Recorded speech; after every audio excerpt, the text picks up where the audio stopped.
Alright, guys. So Peter Obi. Omo, I just keep on praying for strength for this man because sometimes you wonder how he does it. This minute is here, the next minute is there.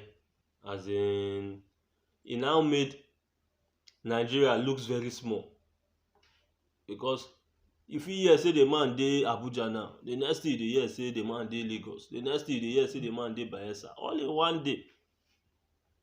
Look at what happened yesterday. He was first in Bayelsa where he attended the Ijaw People's Congress.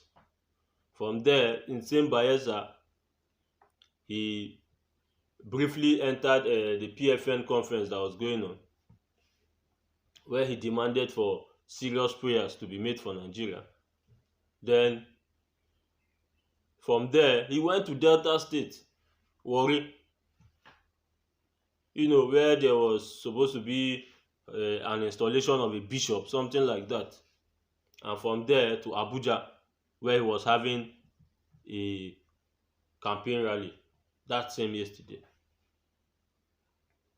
After Abuja, this man didn't go to rest. He now went to Lagos that same yesterday to have a meeting with Nollywood entertainers. Yes, you heard me right, Nollywood entertainers. One of the governors said he's a Nollywood actor now. So he has decided to identify with his group of people. Since he's a Nollywood actor, he don't go get meeting with Nollywood entertainers. So he told them, just listen to what he said. Listen to what he had to say and what went down there yesterday. We'll come back and talk about it. Traveled to every part of the country. I'm the only candidate who have traveled everywhere. I've been to Borno North. I've gone to Borno South. Professor Tommy will tell you, the day I went to Borno South, government, securities, agencies, everybody said to me, you can't go there. And I was already ready to take off. And the people who are working with me on my security and everything said, you can't go there. Thanks for people like Pat. And I said to him, listen, Nigerians live there. We can only die once. Pilot, can you go to Borno South?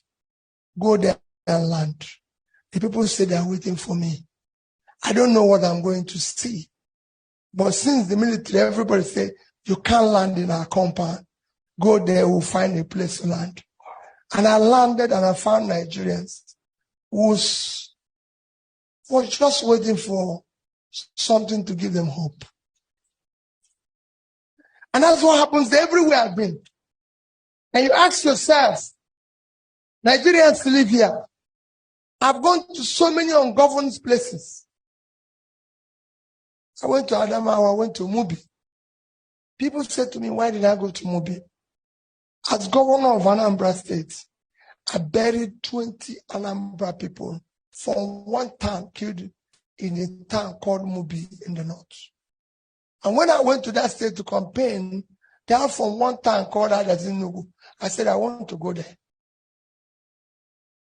People said, don't go there. Peter, why will you? I said, I will go there. Nigerians live there. I don't know where God will call me if he decides. But I went there. So each one I go, I become enforced. We must secure this place. The enemy, the criminals are not more formidable, but we lack the leadership to tackle it.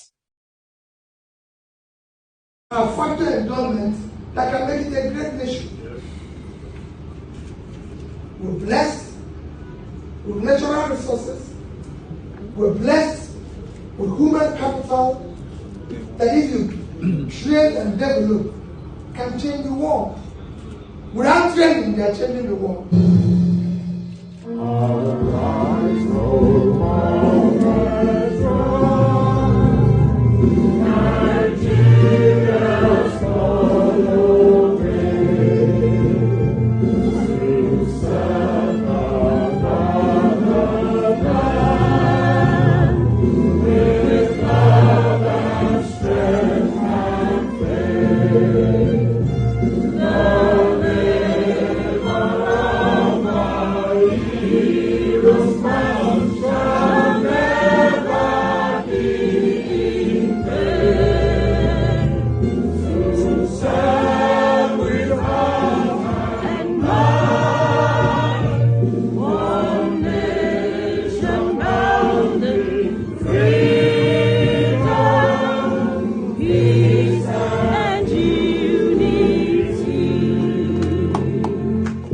Guys,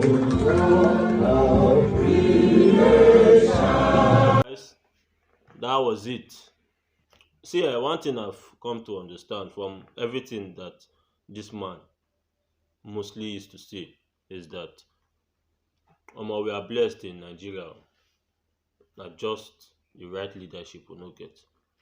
But if it's being blessed, we are tremendously blessed in Nigeria.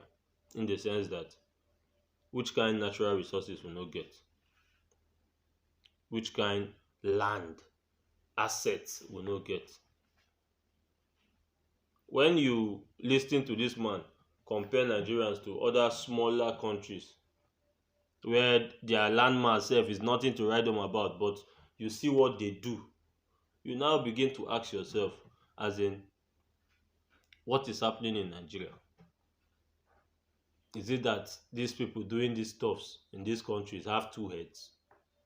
No, they don't. It's just that the leadership we have in place have decided that we won't put effort into any other thing. This oil we are seeing, which is a diminishing even asset, we'll keep sharing the money. They just want to share.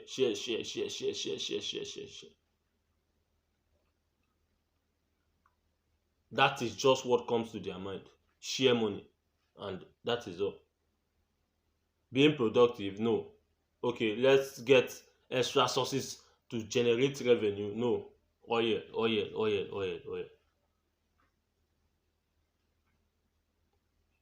So when oil is not feasible again, what happens? We cease to exist as a country because we don't know what to do, or our leaders don't have ideas. There are many other stuffs Nigeria can do to get money. Much more money than oil. That is what this man has continued to say. He has always talked about the vast uncultivated land in the north. He said those land is the next oil well of Nigeria. Those lands can, give us 4-5 times what we gain from oil. We just need leaders that are putting the work.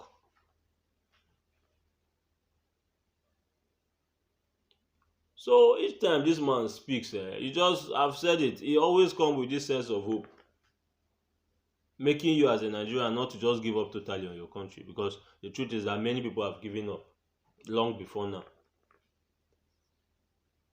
That is why you see that when you talk to some people, they just say, Kai, the country cannot change no matter what, because they have given up on the country totally.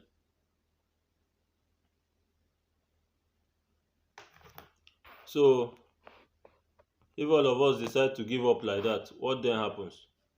Is it that the country ceases to exist? Some of us must still be here because you get wetin the man dey always talk wey dey make sense. Say you no get any other country except this one. And if e spoil, wahala go dey, because na anarchy you dey invite, and you now become a refugee in another man's land. And as a refugee, you know the kind work wey dey na driver to dey wash plate. So you wey dey claim big man for Nigeria, you fit go do all this work for another place if e set. That's why all of us must join hands together, to make sure that this country work, because we don't have any other place except here. So my people, elections is just 15 days from now. We have a rare privilege, to put in a president that will be a people's president. It go be say, okay, my allegiance na to Nigerian people, na dem carry me come. Not any structure, not any governor, not anybody. Let's not miss it. That's the only advice I can give.